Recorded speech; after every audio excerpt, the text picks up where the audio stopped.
ನಮಸ್ಕಾರ. ಜಿನಿ ನ್ಯೂಸ್ ವೀಕ್ಷಕರಿಗೆ ಸ್ವಾಗತ.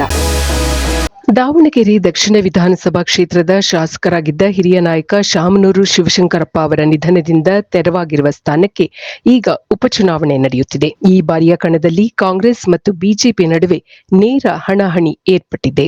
ಶಾಮನೂರು ಶಿವಶಂಕರಪ್ಪ ಅವರ ಮೊಮ್ಮಗ ಸಮರ್ಥ ಶಾಮನೂರು ಕಣಕ್ಕಿಳಿದಿದ್ದಾರೆ. ತಂದೆ ಮಲ್ಲಿಕಾರ್ಜುನ್ ಮತ್ತು ತಾಯಿ ಸಂಸದೆ ಡಾ ಪ್ರಭಾ ಮಲ್ಲಿಕಾರ್ಜುನ್ ಪುತ್ರನ ಗೆಲುವಿಗಾಗಿ ಶ್ರಮಿಸುತ್ತಿದ್ದಾರೆ. ಇತ್ತ ಬಿಜೆಪಿಯಿಂದ ಬಿಜೆಪಿ ಎಸ್ಟಿ ಮೋರ್ಚಾದ ರಾಜ್ಯ ಉಪಾಧ್ಯಕ್ಷ ಟಿ ಶ್ರೀನಿವಾಸ ದಾಸಕರಿಯಪ್ಪ ಅಭ್ಯರ್ಥಿಯಾಗಿದ್ದಾರೆ. ದಾವಣಗೆರೆಯಲ್ಲಿ ಕಮಲ ಅರಳಿಸಲು ನಿರಂತರವಾಗಿ ಶ್ರಮಿಸಿ ವಿಫಲವಾಗಿರುವ ಬಿಜೆಪಿ ಉಪಚುನಾವಣೆಯಲ್ಲಿ ಕಾರ್ಯತಂತ್ರ ಬದಲಿಸಿದೆ. ಇದು ಶ್ರೀಮಂತ ಶಾಮನೂರು ಮತ್ತು ಶ್ರೀಸಾಮಾನ್ಯನಾದ ಶ್ರೀನಿವಾಸ್ ನಡುವಿನ ಚುನಾವಣೆ ಎಂಬುದನ್ನು ಒತ್ತಿ ಹೇಳುತ್ತಿದೆ. ಹಣ ಮತ್ತು ತೋಳ್ಬಲದ ನಡುವೆ ಸಾಮಾನ್ಯ ಅಭ್ಯರ್ಥಿಯನ್ನು ಬೆಂಬಲಿಸಿ ಎಂದು ಬಿಜೆಪಿ ಮತಯಾಚನೆ ಮಾಡುತ್ತಿದೆ. ಕುಟುಂಬ ರಾಜಕಾರಣ, ಕ್ಷೇತ್ರವು ಅಭಿವೃದ್ಧಿ ಕಾಣದಿರುವ ವಿಚಾರಗಳನ್ನು ಪ್ರಧಾನವಾಗಿಟ್ಟುಕೊಂಡು ಮತಯಾಚನೆ ಮಾಡುತ್ತಿದೆ. ಮುಸ್ಲಿಂ ಮತಗಳಿಲ್ಲದೆಯೂ ಗೆಲ್ಲುತ್ತೇವೆ ಎಂಬುದಾಗಿ ಗಟ್ಟಿ ಧ್ವನಿಯಲ್ಲಿ ಹೇಳುತ್ತಿದ್ದ ಬಿಜೆಪಿ ನಾಯಕರು ದಕ್ಷಿಣ ವಿಧಾನಸಭಾ ಕ್ಷೇತ್ರದಲ್ಲಿ ತಮ್ಮ ವರಸೆ ಬದಲಿಸಿದ್ದಾರೆ. ಹೆಚ್ಚಿನ ಸಂಖ್ಯೆಯಲ್ಲಿರುವ ಮುಸ್ಲಿಮರ ಮನಗೆಲ್ಲಲು ಸಬ್ಕಾ ಸಾಥ್ ಸಬ್ಕಾ ವಿಕಾಸ್ ಎಂಬ ಮಂತ್ರ ಪಠಿಸುತ್ತಿದ್ದಾರೆ. ಮುಸ್ಲಿಂ ಸಮುದಾಯಕ್ಕೆ ಟಿಕೆಟ್ ಕೈತಪ್ಪಿದ ಅಸಮಾಧಾನದಿಂದ ಬಂಡಾಯ ಅಭ್ಯರ್ಥಿಯಾಗಿ ಸ್ಪರ್ಧಿಸಿದ್ದ ಸಾದಿಕ್ ಪೈಲ್ವಾನ್ ಕಣದಿಂದ ನಿವೃತ್ತಿ ಘೋಷಿಸಿ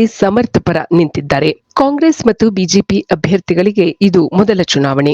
ಸೋಷಿಯಲ್ ಡೆಮೊಕ್ರೆಟಿಕ್ ಪಾರ್ಟಿ ಆಫ್ ಇಂಡಿಯಾದ ಅಫ್ಸರ್ ಕೊಡ್ಲಿಪೇಟೆ ಪಕ್ಷೇತರ ಅಭ್ಯರ್ಥಿ ಖಾದರ್ ಆದಿಲ್ ಪಾಷಾ, ಕಾಂಗ್ರೆಸ್ ಉಚ್ಚಾಟಿತ ಮುಖಂಡ ಎಚ್ ಸುಬಾನ್ ಸಾಬ್ ಸೇರಿದಂತೆ ಇತರ 13 ಮುಸ್ಲಿಂ ಉಮೇದುವಾರರು ಕಣದಲ್ಲಿದ್ದಾರೆ.